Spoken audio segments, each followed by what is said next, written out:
What you doing, other nerds? I'm the AC, and I'm going to talk about the 100th Season 7, Episode 13, Blood Giant. Yes, it's been a couple weeks. They went on break, but now they're back, and we get to pick up where the last episode left off 2 weeks ago. Clark, Bill, Raven, and Bellamy are on Sanctum now, and they're pop up right in front of Shedheda and Indra and his little right hand man just sitting there. Don't know what they were discussing beforehand, but they sure got surprised.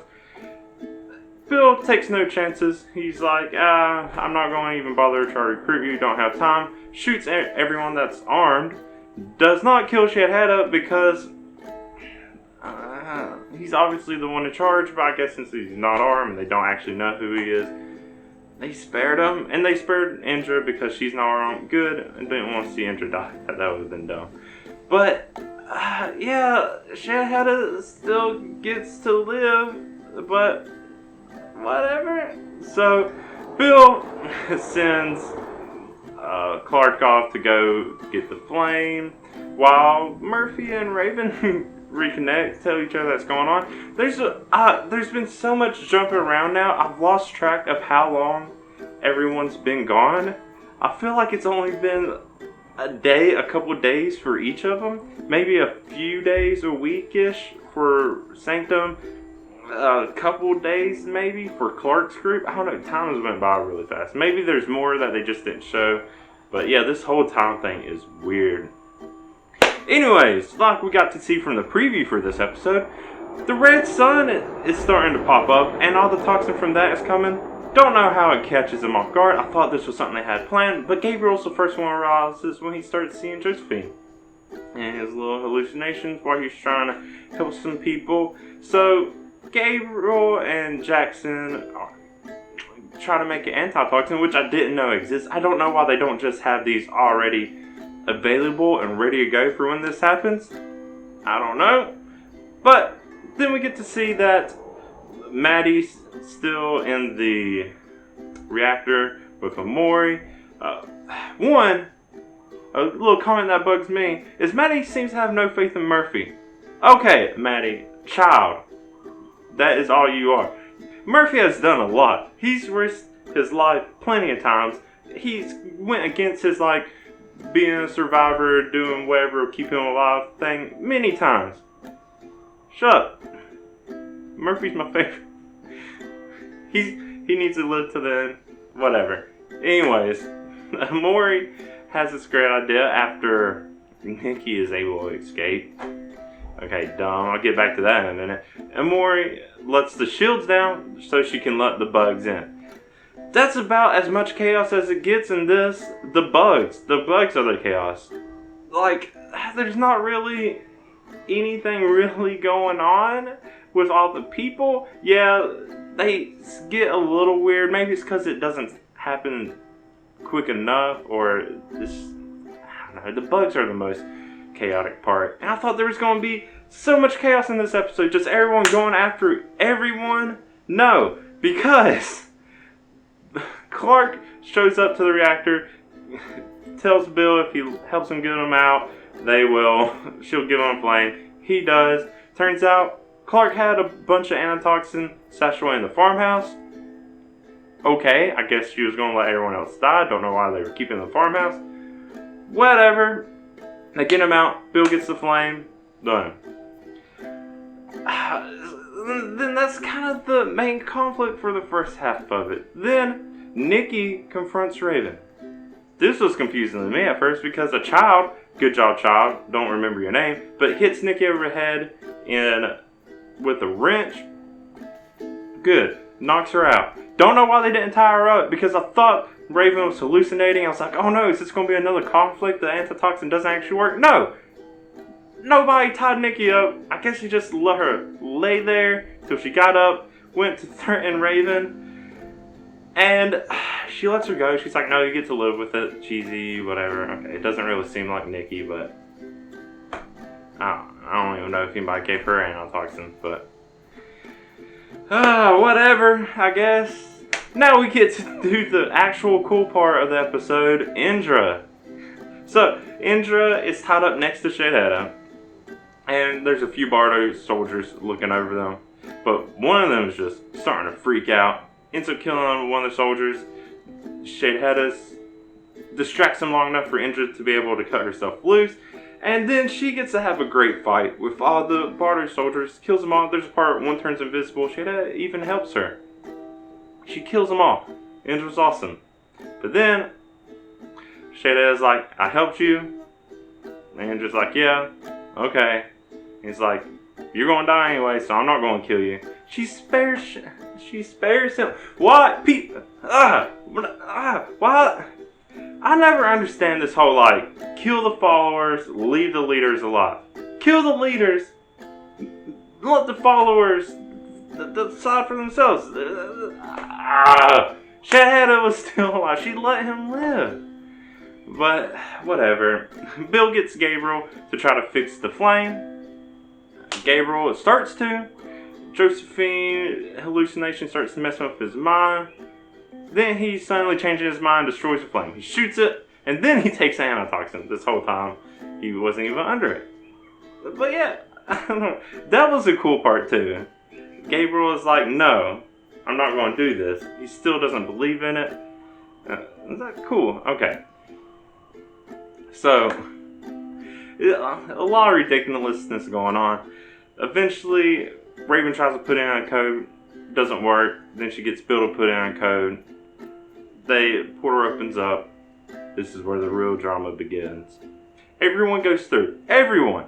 I don't even know who's left at Sanctum at this point, but of the main group. Of course, all the people of Sanctum, the prisoners, and the followers are still alive.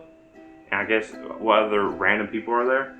Because everyone goes through. Jackson, Gabriel, Raven, Maddie, Amori, Murphy, Indra, who takes Bill in.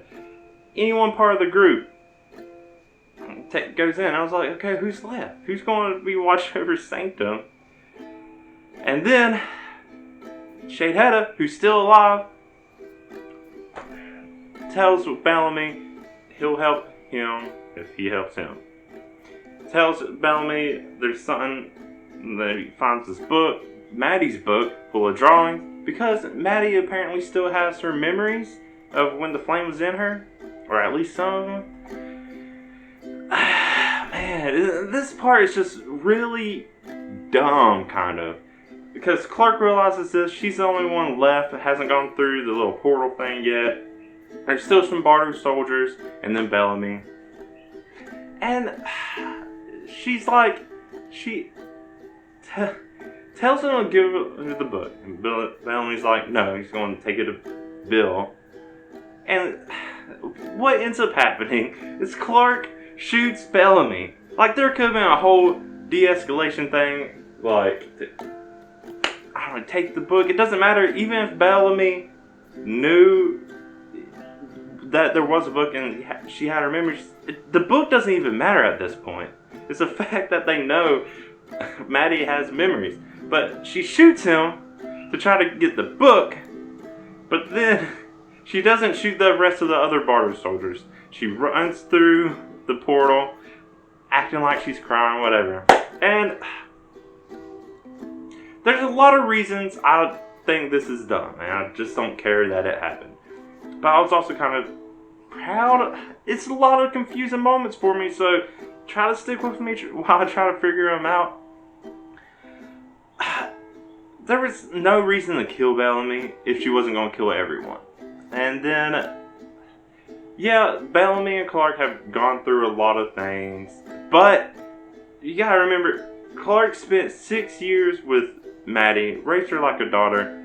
She hasn't spent that much time with Bellamy. Maybe a couple years at most. It really hasn't been that long. And yeah, they went through a lot of stuff to build that connection, but she is, of course, going to put Maddie over Bellamy.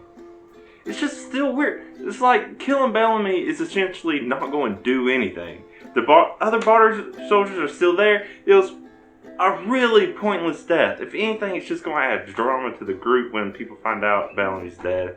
Again, I don't know. It's weird.